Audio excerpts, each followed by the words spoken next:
بسم اللہ الرحمن الرحیم۔ سورۃ النساء، یہ سورۃ مدنی ہے اور اس کی 76 آیات ہیں، 24 رکوع۔ سورۃ آل عمران کی آخری آیات میں تقویٰ پر ختم ہوئی آیت، اور یہ سورت بھی حکم تقویٰ سے شروع ہو رہی ہے۔ پہلی صورت میں بعض غزوات مخالفین کے ساتھ برتاؤ کرنے اور غزوات کے سلسلہ میں مال غنیمت حاصل ہونے پر خیانت کی مذمت اور بعض دیگر امور کا ذکر تھا۔ اس صورت کی شروع میں اپنوں سے میل جول یعنی حقوق العباد سے متعلق احکام ہیں، مثلا یتیموں کے حقوق، رشتہ داروں اور بیویوں کے حقوق وغیرہ ہیں۔ لیکن حقوق کچھ تو ایسے ہیں جو قانون انضباط میں آ سکتے ہیں اور ان کی ادائیگی بزور قانون کرائی جا سکتی ہے، جیسے عام معاملات، بیع و شراء، خرید و فروخت، اجارہ، مزدوری کے ذریعے پیدا ہونے والے حقوق باہمی معاہدات اور صلح کے ذریعے طے ہو سکتے ہیں۔ اگر کوئی فریق مقررہ وقت حقوق کی ادائیگی میں کوتاہی کرے تو بزور حکومت بھی دلوائے جا سکتے ہیں، لیکن اولاد، والدین، شوہر اور بیوی، یتیم بچے جو اپنی تحویل میں ہوں اور دوسرے رشتہ داروں کے باہمی حقوق جو ایک دوسرے پر عائد ہوتے ہیں، ان کی ادائیگی کا مدار ادب، احترام، دلداری، ہمدردی اور قلبی خیرخواہی پر ہے، اور ایسی چیزیں جو کسی کانٹے میں تولی نہیں جا سکتی، اور معاہدات کے ذریعے بھی ان کی پوری تعیین مشکل ہے، لہٰذا ان کی ادائیگی کے لیے بجز ہر خوف خدا اور خوف آخرت کے کوئی دوسرا ذریعہ نہیں، جس کو تقویٰ سے تعبیر کیا جاتا ہے، اور حقیقت میں یہ تقویٰ کی طاقت حکومت اور قانون کی طاقت سے کہیں زیادہ ہے۔ اس لیے صورت کو امر بالتقویٰ سے شروع فرمایا اور ارشاد ہوا، یا ایھا الناس اتقوا ربکم الذی خلقکم من نفس واحدۃ وخلق منها زوجها وبث منهما رجالا كثيرا ونساء واتقوا الله الذي تساءلون به والارحام ان اللہ کان علیکم رقیبا۔ فرمایا ہے لوگوں، اللہ تعالیٰ سے ڈرتے رہو، یعنی ڈرو اپنے اس رب سے جس نے تمہیں پیدا کیا ایک جان سے، اور اس جان سے پیدا کیا جوڑا، اور پھر اس سے اللہ تعالیٰ نے بہت سارے مردوں اور عورتوں کو پھیلایا، یعنی بچوں کی شکل میں، بچیوں کی شکل میں اللہ تعالیٰ نے اولاد دی۔ آدم علیہ السلام کو پیدا فرمایا، ان کی بائیں پسلی سے حضرت اماں حوا علیہ السلام کو پیدا فرمایا، اور ان سے پھر آگے اولاد اور نسل چلی۔ تو کس سے ڈرو؟ اس اللہ سے ڈرو جس اللہ نے تمہیں یہ اولاد نصیب فرمائی، یہ تمہیں خود اللہ نے وجود دیا۔ واتقوا اللہ الذی، اور ڈرو اس اللہ سے جس کے واسطے تم سوال کرتے ہو آپس میں، ایک دوسرے کو جو اللہ کے لیے یہ دے دیں، یہ اللہ کا واسطہ دے دیں۔ والارحام، اور خبردار ہو قرابت والوں سے یعنی رشتہ داروں سے، اللہ تعالیٰ سے ڈرو اور رشتہ داروں کا خیال رکھو، اس کو خبردار ہو، بے شک اللہ تعالیٰ تم پر نگہبان ہے۔ یعنی ایسا نہیں ہے کہ تم جو مرضی کرتے رہو، کوئی دیکھنے والا نہیں ہے، نگہبان نہیں ہے، بلکہ اللہ تعالیٰ خود تمہارے اوپر نگہبان ہے، وہ دیکھ رہا ہے۔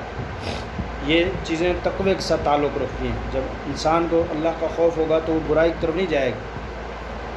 اور فرمایا وَآتُوا الْيَتَامَى أَمْوَالَهُمْ، اور دو یتیموں کو ان کا حق، ان کا مال، وَلَا تَتَبَدَّلُوا الْخَبِيثَ بِالطَّيِّبِ، اور برائی سے، برے مال سے کو اچھے سے مت بدلو، یعنی اچھا دے کے برا، یا اچھے مال کو، پاکیزہ مال کو یتیموں کے مال کا ملا لینا اور دوسروں کا حق ملا لینا خراب کر دیتا ہے، لہذا دوسرے یتیموں کا مال کھا کر اپنے حلال مال کو خراب مت کرو۔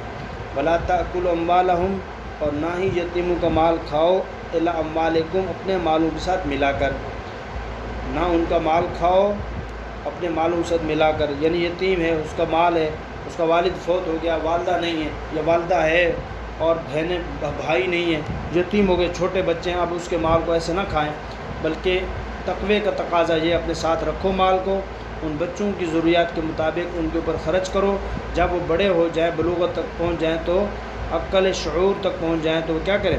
ان کے حوالے کر دیں۔ انہ کان حوبا کبیرا، یہ ہے بہت بڑا وبال، یعنی اگر غریب یتیم بچوں کا مال کھاؤ گے یہ تو بڑا وبال ہے، تمہارے لیے نقصان کا سبب بنے گا۔ اور ان پر خرچ کرنے کا فائدہ کیا ہے؟ آگے آ رہا ہے کہ آپ اللہ پاک فرماتے ہیں ان پر خرچ کرو۔ حضور اکرم صلی اللہ علیہ وسلم نے کیا فرمایا؟ من احب ان یبسط له فی رزقہ وینسأ له فی اثرہ فلیصل رحمہ۔ مشکوٰۃ شریف کی حدیث ہے کہ اگر تم یہ بات پسند کرتے ہو کہ تمہارے رزق میں کشادگی ہو اور تمہاری عمر دراز ہو تو کیا کرو؟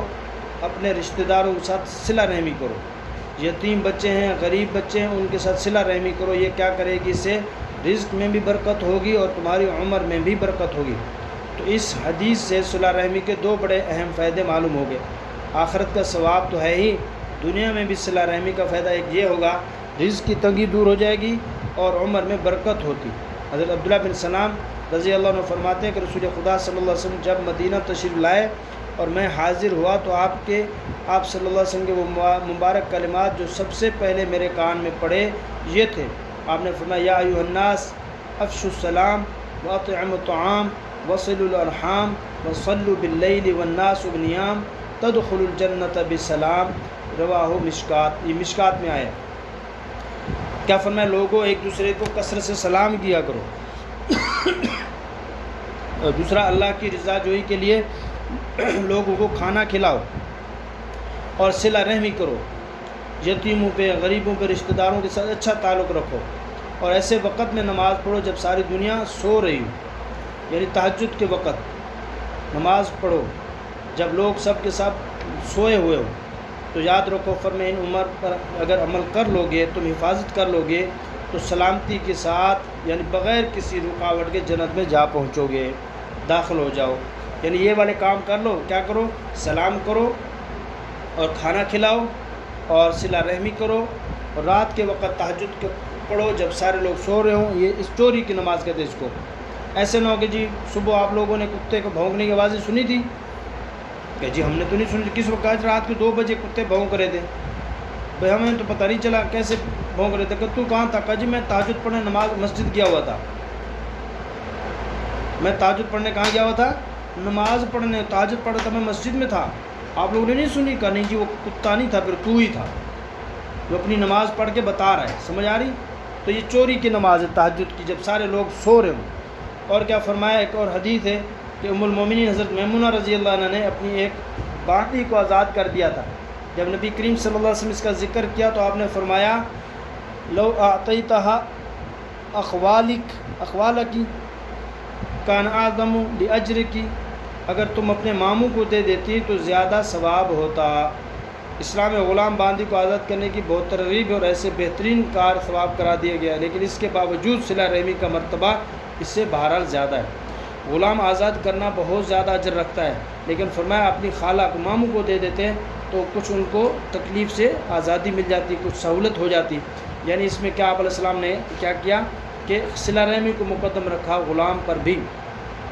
الصدقۃ علی المسلمین صدقۃ وہی علی ذی الرحم سنتان صدقۃ وصلۃ۔ فرمایا صدقہ کسی عام مسلمان مسکین پر صدقہ کرنا یہ ایک صدقہ ہے۔ کسی غریب کو کچھ دے دینا، کسی غریب کو کچھ دے دینا یہ صدقہ ہے، اور کسی رشتہ دار غریب کو دے دینا ڈبل ثواب ہے، ایک صدقہ کرنے کا، دوسرا صلہ رحمی کا۔ یہ بھی مشکوٰۃ کی حدیث ہے۔ اور فرمایا کہ ان سے رشتہ داروں سے قطع تعلق نہیں ہونی چاہیے۔ اس پہ کیا فرمایا؟ لا يدخل الجنۃ قاطع، فرمایا جو آدمی حقوق قرابت کی رعایت نہیں رکھتا، قطع تعلق ہی کرتا ہے، وہ جنت میں داخل نہیں ہوگا۔ لا تنزل الرحمہ علی قوم فیہ قاطع الرحم، اس قوم پر اللہ کی رحمت نہیں اترتی، فرمایا جس میں کوئی قطع رحمی کرنے والا موجود ہو۔ اللہ تعالی ہم سب کو صحیح طریقے سے صلہ رحمی کرنے کی توفیق عطا فرمائے، اور دوسروں کے حقوق کی پامالی سے بچنے کی توفیق عطا